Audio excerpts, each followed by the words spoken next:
Hey guys, welcome to my channel Family Talk with Layoh. I am Layoh. On this channel I talk about parenting, relationship and everything in between. If my content resonates with you, please subscribe, turn on notification, comment, like and share with your family and friends. In today's video, I will be sharing 7 signs of sexual abuse. Please watch this video to the end. It's very important and it's very educative. And if you're interested in watching my video on how to prevent sexual abuse among children, please click on the link above, or you could check my description after checking out this video. So let's get into today's video. Sexual abuse is very common among children and teenagers.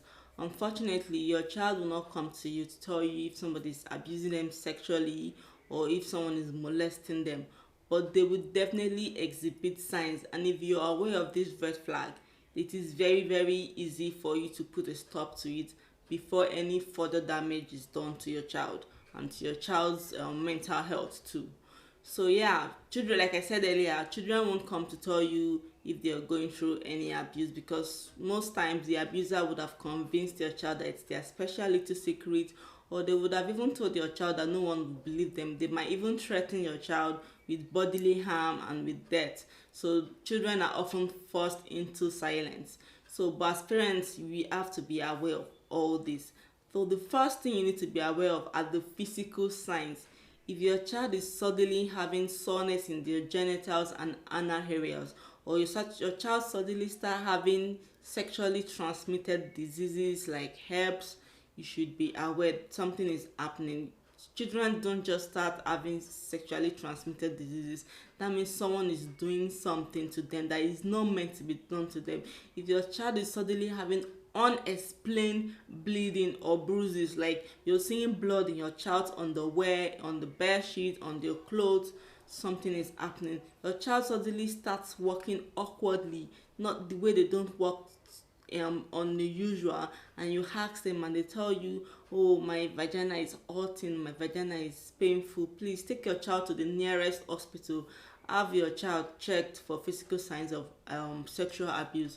Number 2, change in behavior, aggression, withdrawalness, clinginess. If your child is suddenly experiencing any of this, fine, you understand that some children are clingy, but if your child is the easygoing social butterfly, that is not the clingy child, is the very playful, active, very happy child, but then your child suddenly start experiencing, or rather start exhibiting aggression towards you, towards your siblings, towards your friends. They don't like someone touching them.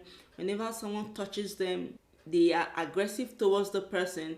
They are suddenly clingy towards you. They are so attached. They don't want you to leave them alone. They don't want you to go anywhere without them.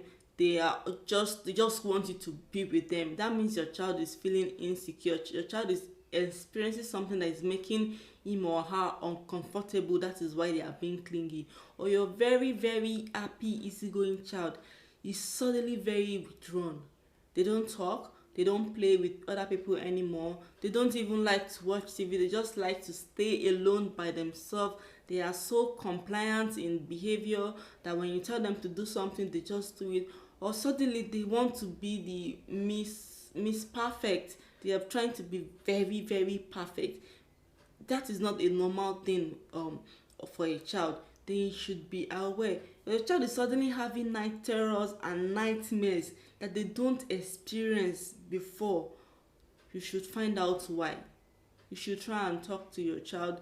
Please don't make your child defensive if you're trying to interrogate them. If they are not talking, fine. You could find someone that could help you communicate with your child to find out what's going on with them. If your child is suddenly experiencing regressive behavior, and what I mean by regressive behavior is maybe your child was bedwetting before, or they were sucking on their thumbs, but they stopped, but then they went back to bedwetting and they went back to sucking on their thumbs. That means something is happening to them that they cannot explain, but then they are exhibiting it through behaviors. Or your child suddenly starts self-harming, body mutilation, scratching themselves, biting their skins, eating their head or the wall, pulling their hairs. That's body mutilation, that's self-harming. Your child is experiencing something that is becoming too much for them and is making them exhibit these self-harming behaviors, or your child suddenly have a very bad perception of themselves. They look at themselves and they start using words like dirty, bad, not good, something that's like something so negative that it reduces their self-esteem and their self-confidence. You should be very aware, you should be very suspicious, and you should try to find out why your child are exhibiting any of this behavior. It might not even be sexual abuse, it might be physical abuse. So please find out. Number 3, avoiding the abusers. Children sometimes, most cases, avoid their abusers. Maybe someone somewhere, an uncle or an auntie is abusing your child. Whenever they see that uncle or they see that auntie, they shy away from them, they withdraw from them, they become clingy with you, they don't want you to leave them with that person.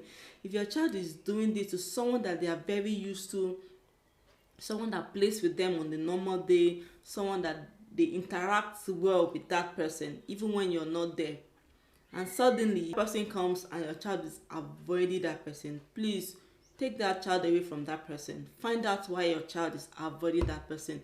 Don't try to guilt trip your child into like, but Uncle Bob is cute for you yesterday, you know, go and say thank you, go and hug uncle and go and hug auntie for buying you a gift. No, don't do that, please.